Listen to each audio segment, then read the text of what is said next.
Hello everyone दोस्तों, मैं अरुण शर्मा। आप देख रहे हैं द सोच। दोस्तों जुड़ी बात करने वाले हैं हरियाणा के गढ़ के बारे में, जहां हरियाणा में देवीलाल, बंसीलाल, भजनलाल लालों का गढ़ माना जाता था, पर बीजेपी ने हैट्रिक मारकर लालों की नदी को ही सुखा के रख दिया। लालों के घराने के सीट निकालने के लाले पड़ गए और हरियाणा में देखा जाए तो बीजेपी ने सैनी के साथ हैट्रिक मार ली। अब लालों के हाथ से कमान गई, अब जाने जाने कौन सन में कमान आएगी। दोस्तों अगर पहली बार है जुड़ सकते हैं, सारी वीडियो को देख लें। दोस्तों बात करते हैं हरियाणा के महासियासी दंगल के बारे में कि हरियाणा ऐसा प्रदेश जहां तीन परिवारों का दबदबा था, देवीलाल, बंसीलाल, भजनलाल। कितने ही नेता आए, कितने ही नेता गए, पर सूबे की कमान इन तीनों परिवारों के हाथ में ही रहती थी।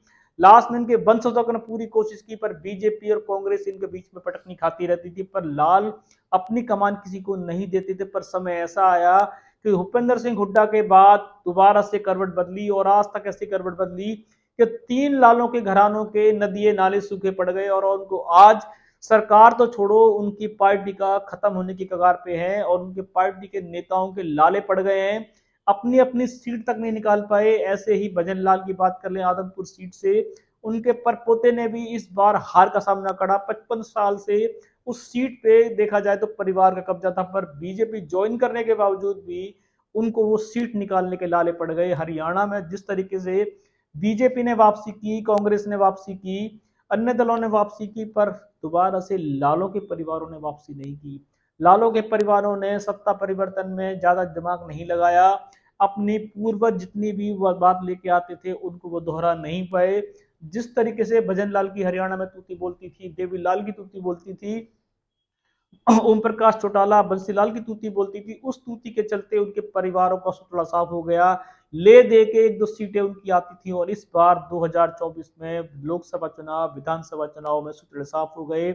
और नायब सिंह सैनी, जो किसी लालों के लाल परिवार से नहीं आते, एक ऐसा समुदाय है जिसने हरियाणा में नई जोत को जला दिया है। अब देखते हैं कि हरियाणा में ऐसी नई जोत जलेंगी और ये तीन परिवार हमेशा के लिए मैदान छोड़ के साफ हो चुके हैं। क्या ये राजनीति इनके हाथ से जा चुकी है? क्या राजनीति जनता इनसे दुखी थी कि तीनों परिवारों में से एक परिवार भी अपनी जमानत बचाने में कामयाब नहीं है? तीनों परिवारों ने इतने लंबे समय से हरियाणा में राज किया, पर अपने राज में शायद वो परिवर्तन नहीं कर पाए। जनता में अपनी उठक बैठक को सही तरीके से नहीं रख पाए। कांग्रेस जैसे ही आई, इन लालों के हिसाब छिनने शुरू हो गए और बीजेपी के आते आते तो इनकी गढ़ ही खत्म हो गया। बीजेपी ने अब तीसरी बार जो हैट्रिक की है, उस हैट्रिक में तो इन तीनों पार्टियों का एक तरीके से विलय होना निश्चित है। बंसीलाल की पार्टी हो, ओम प्रकाश चौटाला की पार्टी हो, देवी लाल की पार्टी हो, इन पार्टियों में तो ना के बराबर जान बची है।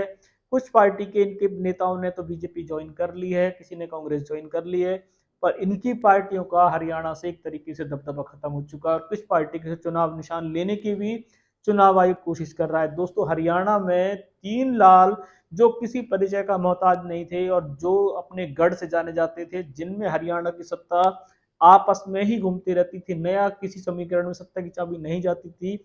समय ने करवट बदली और समय ने नायब सिंह सैनी, मनोहर लाल खट्टर, पंजाबी सैनी समुदाय से भी नई चाबी आ गई, पर तीनों परिवारों के लालों को चाबी मिल जाए ऐसा हरियाणा का सौभाग्य नहीं हुआ।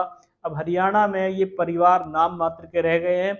हर बार इलेक्शन में ये उतनी तूती लगाते हैं, उतना बलबूता थोकते हैं, पर ये अपने अपने दिग्गज सीटों से भी इनकी जमानत नहीं बच रही है। वह आने वाला राजनीति का समय शायद धूमिल होते गए हैं।